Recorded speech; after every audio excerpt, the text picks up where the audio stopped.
So the NCAA is saying that Indiana may have broken the rules by playing a player they said is ineligible, which means the national championship could be taken away. No, no, no.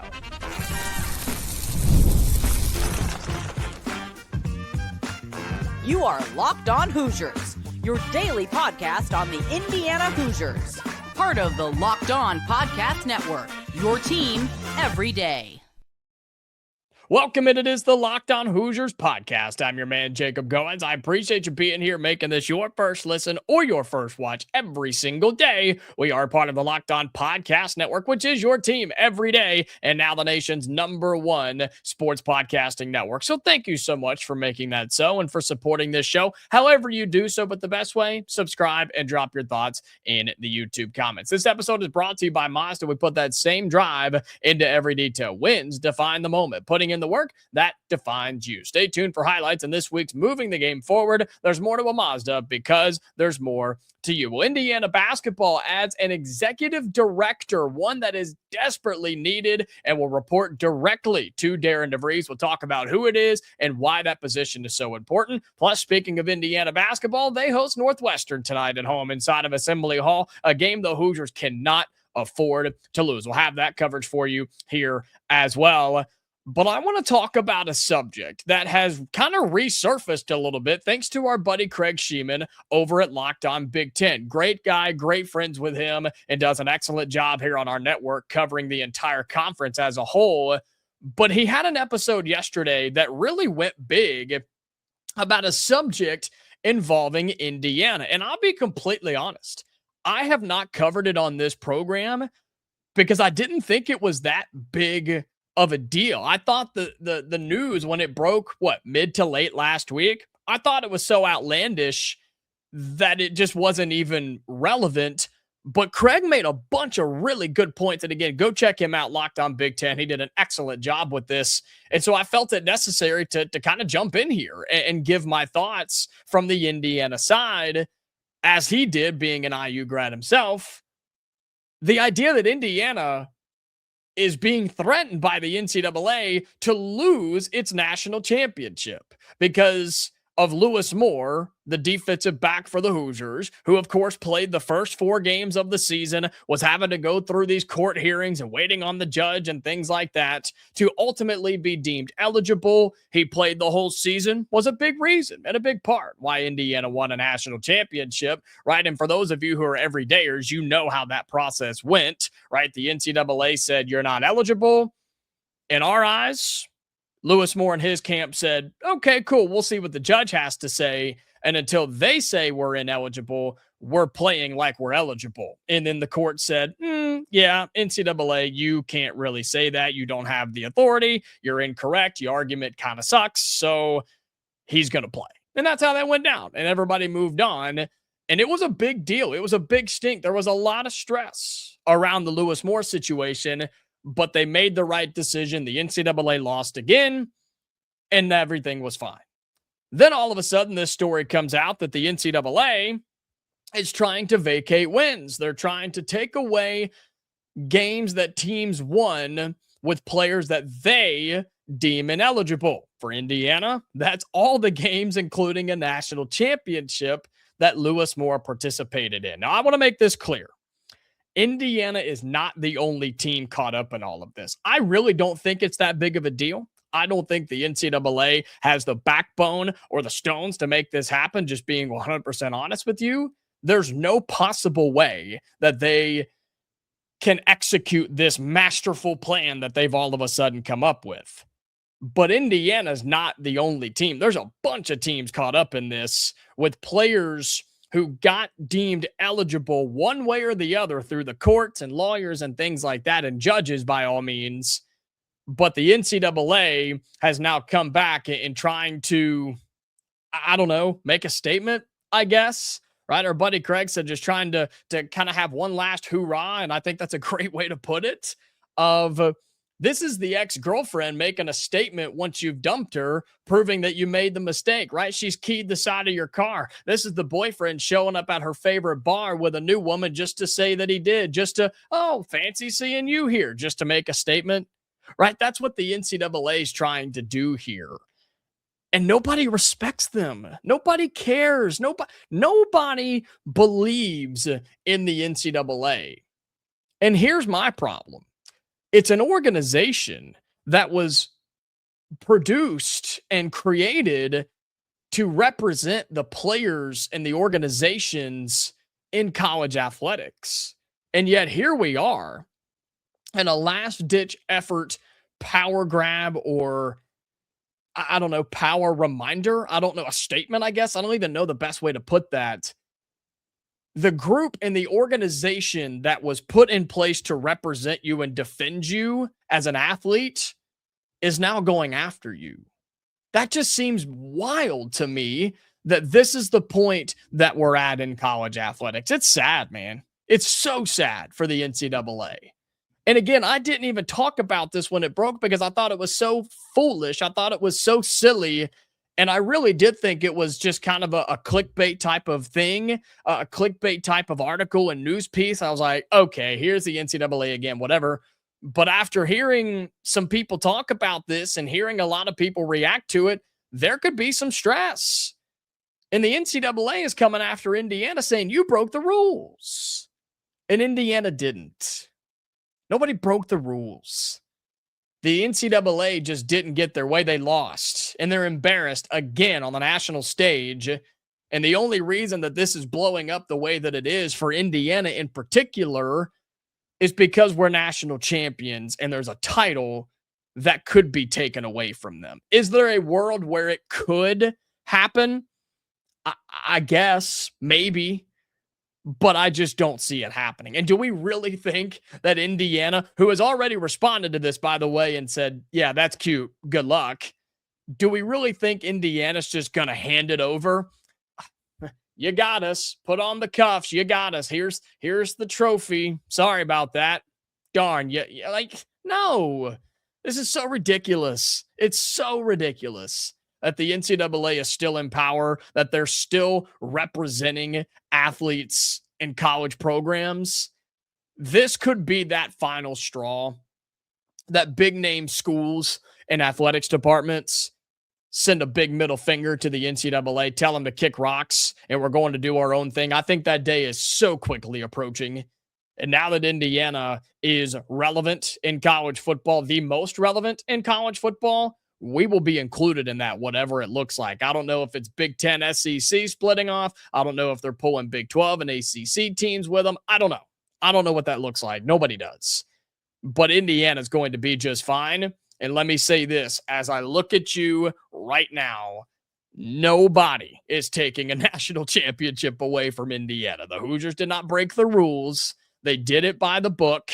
The NCAA is just upset that they got beat again. And they are trying to just make any sort of a scene to remind folks that they're there, but all they're doing is making it worse. And I don't know who needs to tell the NCAA that. I don't know what adult needs to step into the room and be like, hey, pipe down. You guys are making fools of yourselves. Indiana's not in trouble here. I don't think any of these programs that are involved are in trouble here. And we just got to quit giving the NCAA the time of day. That's what I feel. That's what I think. And I hope that this can just be kind of a one-off thing. We can move on with all of this. And Indiana's going to celebrate the way that they should as national champions. And that's not going to change. All right, we will be right back here on Locked On Hoosiers. We'll flip to the hardwood, where Indiana, good news about an executive director being hired. We'll tell you what that means and why it's important. Plus, the Hoosiers hosting Northwestern tonight. God, we cannot lose this game. We talk about that here on the show right after this.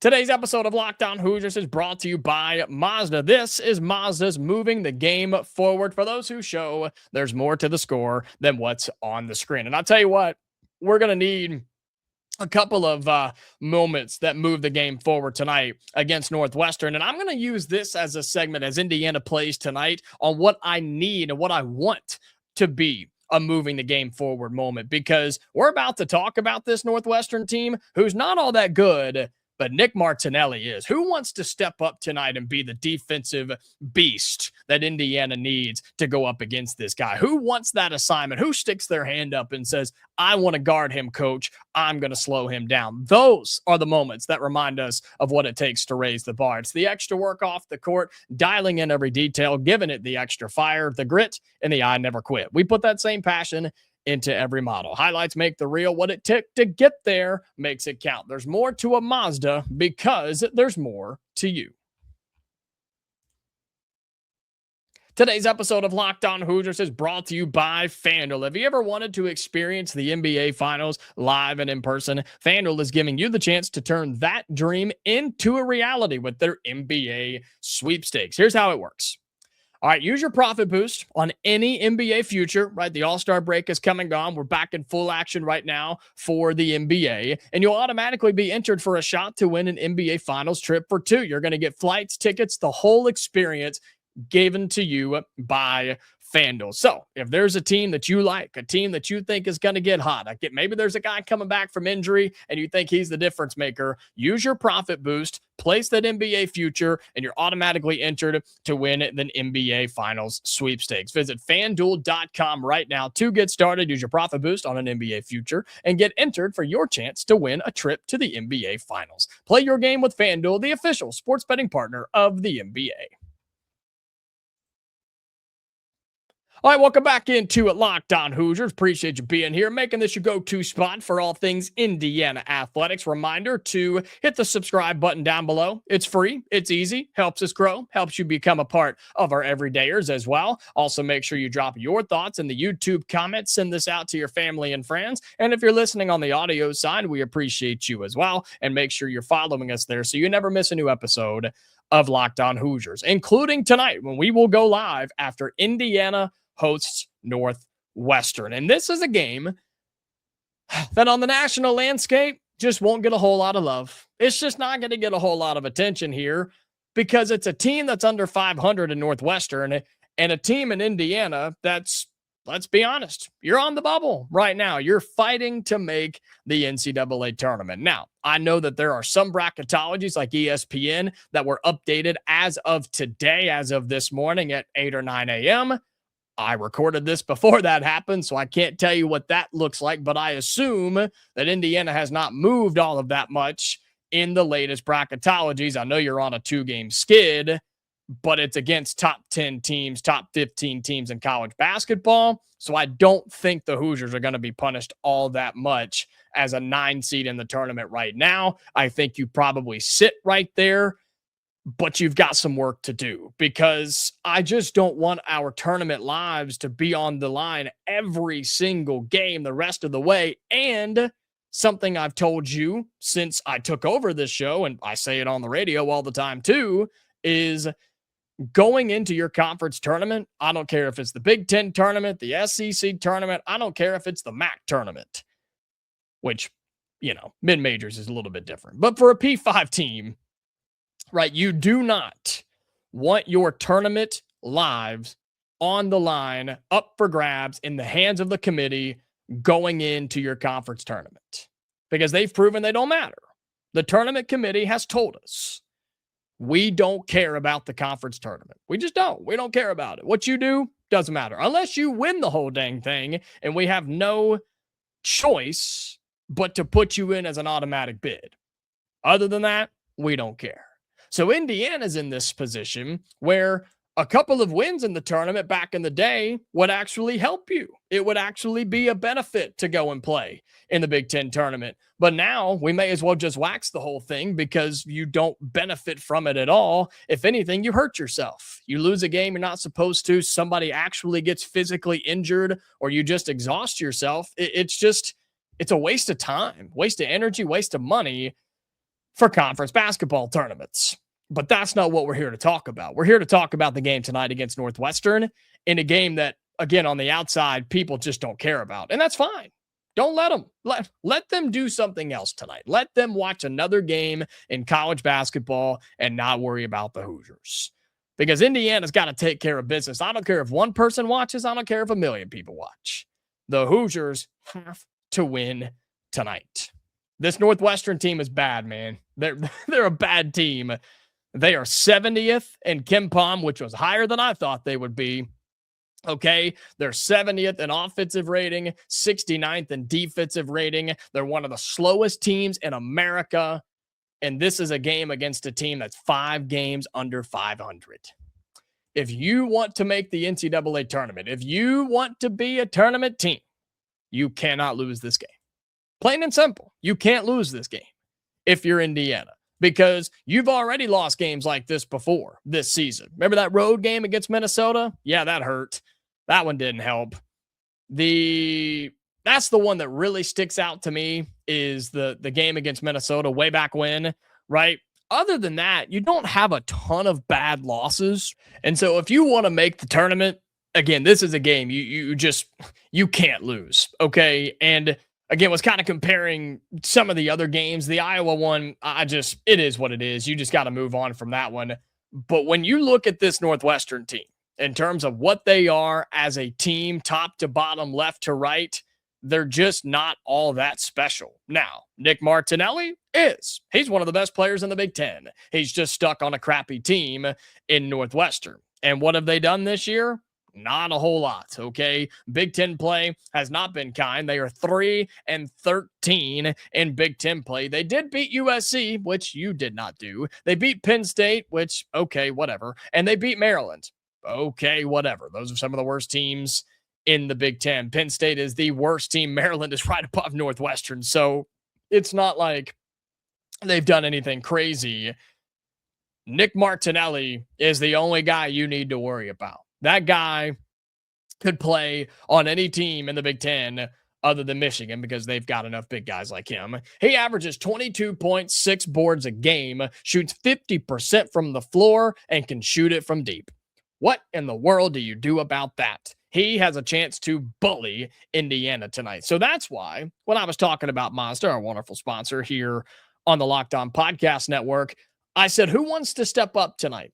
Who wants to play defense? Who wants the assignment of Nick Martinelli, a guy that shoots 81% from the free throw line as well, and is perfectly fine with going to the free throw line? Listen to some of these numbers. These are the attempts he has had at the line here recently. 9, 7, 7, 7, 6, 6, 8, 13, 10, 14. He loves to get to the free throw line.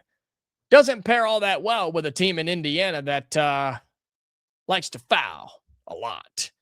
So that's Indiana's challenge tonight. Slow down Nick Martinelli. You're not going to stop him completely altogether. Just slow him down. And just don't foul him. Don't hack him. Don't swat at his arms when he's on the way up. If you get beat, you get beat, whatever. But he cannot beat you alone. And the drop-off from Nick Martinelli to everybody else on this team is ridiculous, okay? 22 points for Martinelli. The next closest is 10. Arrington Page is solid. Jaden Reed is the guard. You need to worry about him a little bit too. Kind of a sneaky shooter, good passer, good facilitator is Jaden Reed. But Indiana's the better team, and we're at home. If we got to outshoot this team, just do it. I don't care really what it takes, to be quite honest with you. Just do whatever it takes to win this game tonight. You're so much better than them. You should be deeper. You should be better coached. You should be more physical. You should be faster. You should be better in every single way than this team. And defensively, they're not that good. I don't think they can keep up with you. And I know that Indiana, we've talked about us not being a fast team. We've talked about us trying to speed up against better teams and it clearly not working. But tonight could be a game where, yeah, go fast a little bit. Let Lamar do his thing. Get Connerway back into a rhythm. He played good the other night. Let him get back into a rhythm a little bit. Have Tucker DeVries lighten it up and let him be a facilitator if need be. And you've got to get some more dudes in this basketball game. Indiana cannot compete down the stretch or in the NCAA tournament with a 6 or 7 man rotation. Just not going to happen. So can you do that tonight? Can you get Trent Sicily on the floor? Can you get Sam Alexis and Reed Bailey in an equal rotation this evening and stay out of foul trouble?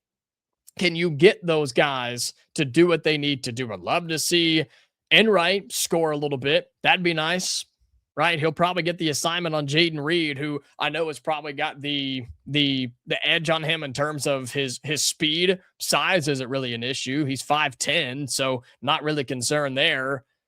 And you've got to go into this game with your season on the line. You cannot afford this bad loss. This would be your worst one on your home floor.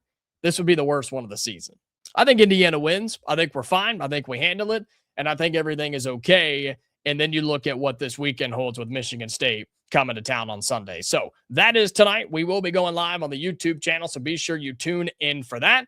But that's not the only thing going on for Indiana basketball, as a big hire has been made for the basketball program and why this was long overdue for Indiana. We talk about that in our final segment right after this. Today's episode of Locked On Hoosiers is brought to you by Indeed. Workplace chaos, deadline stacking up, inbox overflowing, and the one position that you have to fill is still sitting open. When the pressure's on and you need the right hire, this is a job for sponsored jobs. Indeed Sponsored Jobs helps you reach the people who actually fit what you're looking for, the skills, the experience, and the location, so you're not just hoping that the right candidate stumbles across your post. And here's the stat that says it all. All right, in the minute or so that I'm going to talk to you about Indeed Sponsored Jobs, companies like yours have made 27 hires on Indeed, according to Indeed data worldwide. So if you're hiring, spend less time searching and more time interviewing candidates who check all your boxes with Indeed Sponsored Jobs. Listeners of this show, okay, you're going to get a $75 sponsored job credit to help get your job the premium status it deserves at Indeed.com/podcast. Just go to Indeed.com/podcast right now and support our show by saying you heard about Indeed on Locked On Hoosiers, okay? Indeed.com/podcast. Terms and conditions apply. If you need to hire, this is a job for Indeed Sponsored Jobs. All right, final segment on today's episode of Locked On Hoosiers. Again, thank you so much for being here, supporting the show, however that you do. And while we're excited for the game tonight for Indiana basketball, I'm excited about something the Hoosiers did off the floor. And there were some rumblings, okay, that this has been in the works for quite some time and that there were some names in the running for Indiana to make this happen. And they finally did, as you now have someone in place for Indiana basketball as an executive director of the basketball program. Okay, Ryan Carr is now joining Indiana on the off-court side of things to be your executive director of the basketball program. If Ryan Carr sounds familiar, some of you old school fans will know. Some of you NBA fans here in the state will know. He's the VP of the Indiana Pacers. All right, he's the VP of their basketball organization. He was also on staff under Coach Knight. So a guy that's been around the state a long time, been around basketball for a long time, and one who knows the Indiana Hoosiers. He was a manager here under Bob Knight, so he knows what this program means. He knows what basketball means here, and he knows what it takes to win big games. And this has been something, my goodness, that Indiana has needed for a long time. And it just wasn't going to happen under Woodson, unfortunately, because of how that whole era went. And I know it wasn't very long and maybe not even fair to call it an era, but it just wasn't going to happen, especially with the money that you had to pay to get that thing over with too. But I'm glad that IU decided now was the right time. You've got a new coach, you've got a new regime, if you will, right? And this is not a groundbreaking thing that Indiana just created. A lot of big programs have this, and a lot of the football programs have this already, right? They have a president, or they have a GM, right? You see a lot of football programs right now hiring GMs, and Indiana's in that boat as well. But you now have an executive director to just help facilitate things away from the game of basketball, right? He's going to help with NIL. He's going to help with money. He's going to help with travel. He's going to help with just the day-to-day operations of what Indiana basketball goes through, what any basketball program goes through. And the hope here and the goal, right, is that this takes some of the stress off of Darren DeVries. This takes some stress off of the head coach and allows Darren DeVries to do what he's paid to do. Coach the game of basketball, coach the guys on the team, and you now have somebody who's a trusted name, a trusted guy, an IU dude at heart to help you just facilitate and manage the stuff on the back end. Because, look, I know we as fans talk so much about the money that coaches are making nowadays, right? It's a lot. It's a lot. Basketball, not nearly as much as football, but they're still making millions upon millions of dollars. But they're earning that paycheck and then some for all the responsibilities that they have to do. A guy like Ryan Carr is able to step in and take some of that pressure off of the head coach. And again, I can't stress enough how much of a home run hire this is. You could not have found somebody who is more Indiana at his core than Ryan Carr. And I'm talking about IU, I'm talking about the state, I'm talking about knowing people who all know people, right? That's what Ryan Carr brings. And I failed to see how this is a bad thing for Indiana, on how you don't come out on top by making this decision. So very, very excited for this. It will be one that doesn't just rattle the headlines nationally, but something that Indiana has desperately needed for this new era that we're in for quite some time. And I'm very excited about what Ryan Carr is going to do. Again, not somebody you're going to hear a whole lot from, not somebody you're going to see a whole lot. But the hope is that it just takes some off of Darren DeVries and allows him to do what he needs to do, coach the team, go out and recruit, but not have to worry about just, again, the day-to-day operations of a basketball program, of NIL and money and travel and coordination with things, right? Not an SID level talking to the media, but just the operational side that a head coach simply doesn't have time for anymore. And this is a good thing for Indiana basketball. It's a great thing for Ryan Carr. Very happy for him and his family. And hopefully this makes Indiana basketball better for the future. So that's going to be it for today's episode of Locked On Hoosiers. We will wrap it up there. Again, thank you so much for being here and supporting the show. However that you do, we will be back on the YouTube channel tonight, going live for Indiana basketball, hopefully talking about a comfortable win over Northwestern, and then a full show coming up tomorrow as well. So until next time, Hoosier fans, stay safe, and I'll talk to you later.